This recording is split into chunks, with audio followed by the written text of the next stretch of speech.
کا بھی میں نے فتویٰ سنا ہی، کہتے ہیں کہ اگر کسی نے فلی سنت کے مطابق ہی سواب عمل کرنا ہے، لینا، تو اس کو تو مسواک کرنی پڑے گی، لیکن جو مسواک کرنے کے پیچھے بیک گراؤنڈ ہے، یعنی کہ دانتوں کی صفائی، منہ کا صاف ہونا، تو یہ جو ہے ٹوتھ برش ٹوتھ پیسٹ سے بھی حاصل ہو جاتی ہے، تو وہ ایز اے کنسیڈر وہی کرتے ہیں۔ میں نے ان کا بیان خود جو ہے وہ فتویٰ سنا تھا۔ بہرحال اگر کسی نے 100% سنت پر عمل کرنا ہے تو اس کو مسواک جو ہے وہ کرنی پڑے گی اسی طریقے سے جو طریقہ کار ہے۔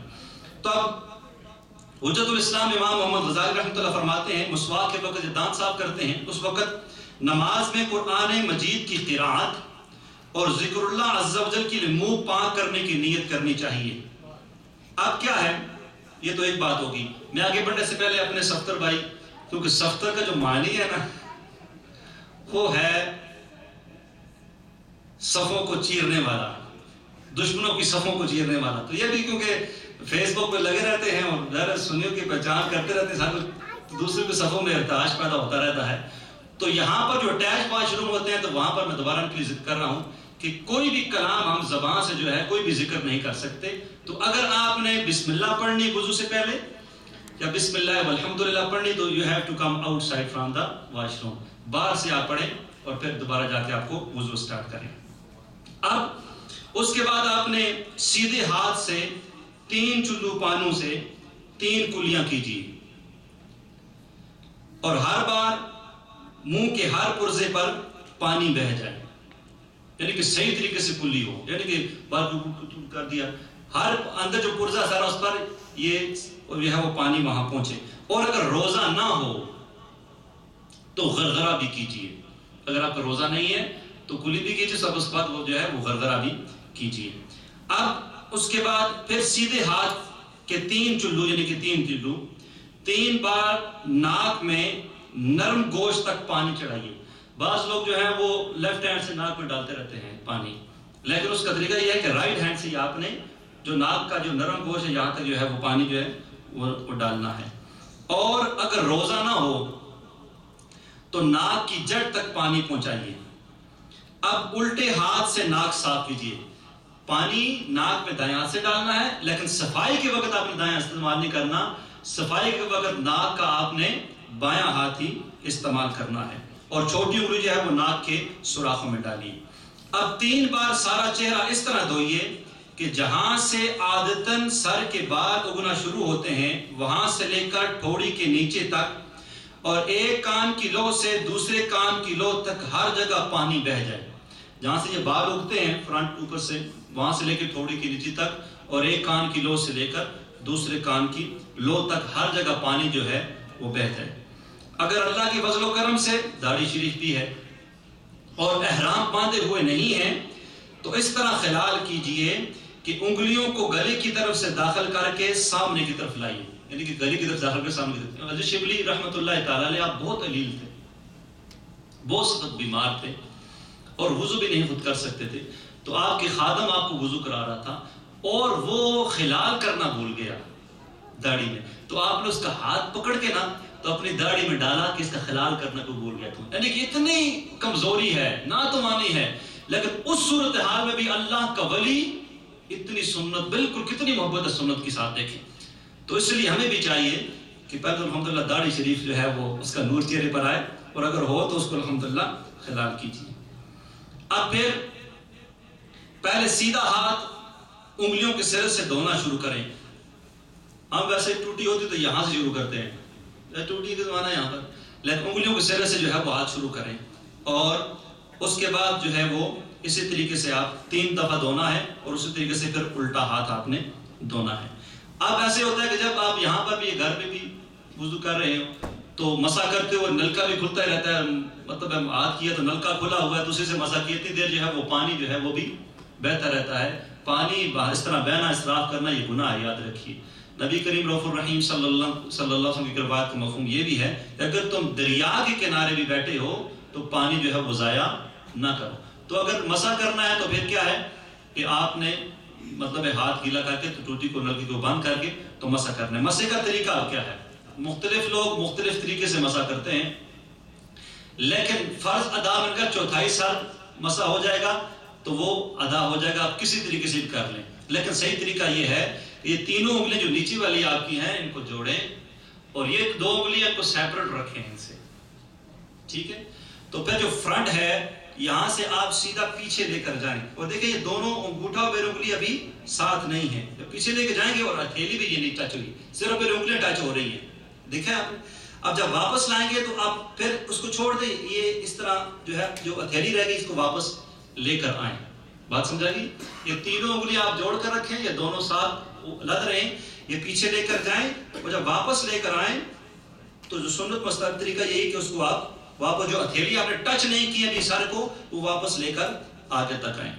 اب کلمے کی جو انگلی ہے اور انگوٹھے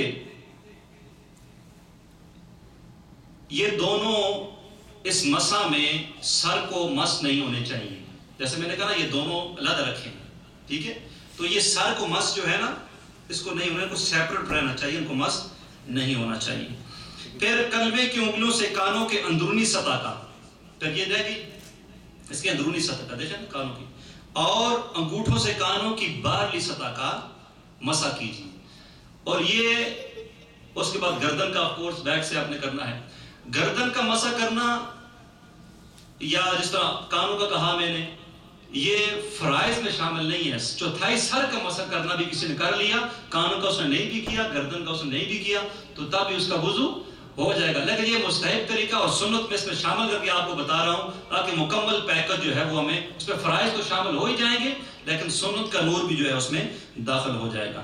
اور اس کے بعد جو ہے بعض لوگ اس کے بعد جو ہے وہ پھر دوبارہ مسح کرتے ہیں، اس طرح کرتے رہتے ہیں مسح کے بعد بھی، تو یہ ثابت کہیں سے نہیں ہے، تو اس لیے جو ہے اس کو جو ہے وہ نہ کیا جائے۔ اب اس کے بعد پہلے سیدھا پھر الٹا پاؤں اور ہر بار انگلیوں سے شروع کر کے ٹخنوں تک بلکہ اوپر تک مستحب ہے۔ بعض لوگ ہم نجی کرتے ہیں لیکن تھوڑا سا اوپر بھی کر لیں، تھوڑا سا اوپر بھی کریں گے تو یہ مستحب کام ہے، ثواب کا کام ہے۔ اور اب دونوں پاؤں کی انگلیوں کا خلال کرنا سنت ہے، جو کہ ہم نہیں کرتے ہوں گے یا اللہ ماشاءاللہ کرتے ہیں۔ دونوں پاؤں کی انگلیوں کا خلال کرنا کیا ہے؟ سنت ہے۔ نبی صلی اللہ علیہ وسلم نے نا کہ یہ سنت جو ہے نا یہ الحمدللہ نور آقا کریم رؤوف الرحیم صلی اللہ علیہ وسلم ہے، جس نے میری سنت سے محبت کی اس نے مجھ سے محبت کی، جس نے مجھ سے محبت کی وہ جنت میں میرے ساتھ ہوگا۔ تو محبت ہوگی پھر عمل ہوگا، پھر جنت میں ساتھی بھی انشاءاللہ عز و جل آقا کریم رؤوف الرحیم صلی اللہ ہمیں اپنا بنا لیں گے انشاءاللہ عز و جل۔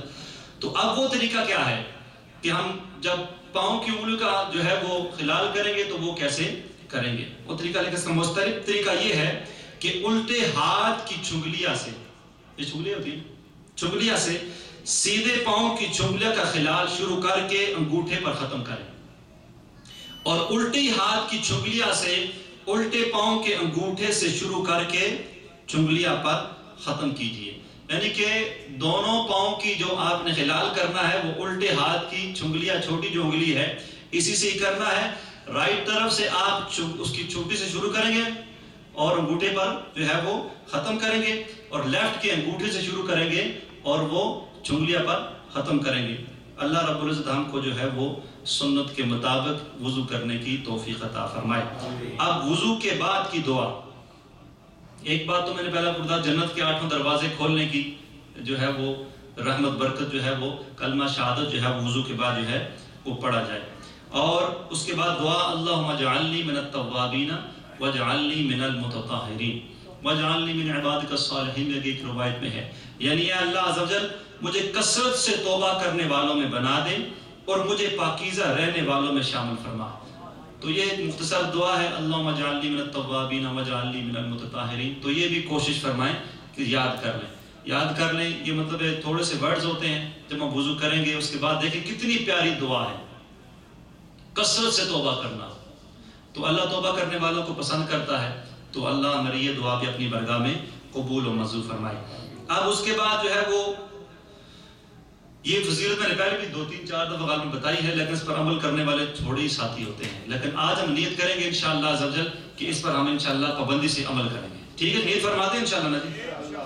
حدیث مبارکہ میں جو وضو کرنے کے بعد ایک مرتبہ سورہ قدر پڑھے تو وہ صدیقین میں سے ہے، اور جو 2 مرتبہ پڑھے تو شہداء میں شمار کیا جائے، اور جو 3 مرتبہ پڑھے گا اللہ عز و جل میدان محشر میں اسے اپنے انبیاء کے ساتھ رکھے گا. کتنی بڑی فضیلتیں ہیں. اب اس کے لیے آپ کو سورہ قدر بھی یاد کرنی پڑے گی. دیکھیں یاد کریں گے تو آہستہ آہستہ نور آ رہا ہے. الحمدللہ نور آ رہا ہے. وہ حضور کا ہی نور ہے الحمدللہ. تو سورہ قدر جو ہے یہ اگر آپ وضو کرنے کے بعد اگر پڑھیں تو یہ فضیلت آپ کے سامنے میں بیان کی انشاءاللہ.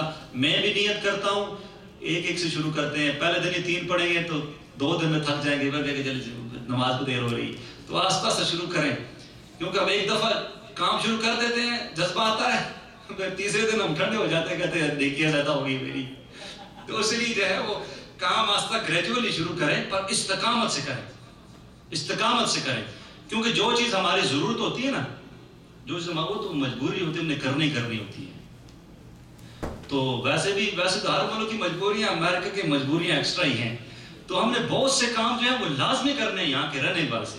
تو یہ کام جو ہے ہماری مجبوری بھی سمجھ لینا, کیونکہ شہداء کے ساتھ رہنا, صدیقین کے ساتھ رہنا, انبیاء کے ساتھ رہنا. آپ نہیں چاہتے کہ جس دن نفسا نفسی کا عالم ہوگا ماں کہے گی پیچھے سے میرا اپنی باری ہے, بیٹا کہے گا ذرا سیٹ ہو جائیں, آپ نے مجھے بہت اسکول ڈراپ کیا لیکن آج جو ہے وہ سردی جو ہے گرمی بڑی ہے, سردی میں آپ نے میرا خیال کیا صحت کا, بیٹا بھی یہ کہے گا.